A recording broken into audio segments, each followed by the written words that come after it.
All right, number 17, Serge Demidenko says, or is it Sergey? I don't know. Serge. It's pronounced Serge. No, that's probably the only thing he's not pronounced.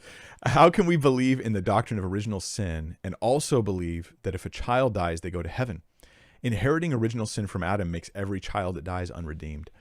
I have two answers on this. So one is that you would just hold that God, sovereignly wipes original sin from the life of every child.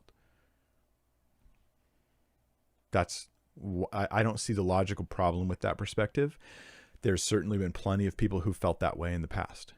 Someone like even John MacArthur, who has a very, very Calvinistic doctrine and understanding of original sin. He's going to say, yeah, that every child goes to be with the Lord. Why? Because God has revealed that he just does it that way. Oh, but how can he do it that way? Well, you can, keep asking how and why questions, which are valid to ask to a point, but it doesn't undo the fact that God can simply do that if he wants.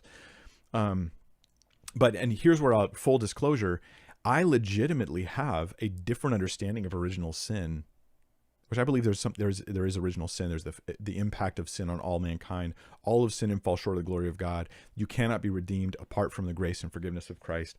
But I do have a different understanding of original sin than the total depravity version that we see in Calvinism and Arminianism. And so here's a disclaimer, guys. I am the oddball here, I think, compared to a lot of other believers who would consider themselves all in the same camp as me about the gospel. Right? This is to me not a gospel issue, right? But it's still a relevant issue. In my series of 2 videos I did on children and salvation, I believe it's the second video where I get into the topic of original sin and I explain my perspective on it and the scriptures that are supporting it. I would encourage you guys to check that out. I'll put a link in the video description down below. You'll need to hear it in detail. There's no 10-second summary of it, except to say that the nature of original sin is, in my mind, brokenness in my moral inclinations, right, and in the moral integrity of my actions. When kids hit certain ages, they actually are accountable for expressing that brokenness because they are responsible. They not just an age, I should say, when they hit a certain degree of responsibility, which God knows for each individual it would be different, then they're personally accountable. And before that, I think that they're covered under the redemption that comes through Christ, from Christ to all creation.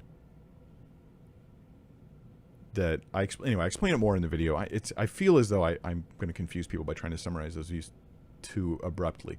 So mods, somebody out there, please in the chat I think it's the second video about kids and infant salvation, and I deal with this in detail. I hope that someone can post that, and I'll put it down below in the video description for you guys to check out after the stream.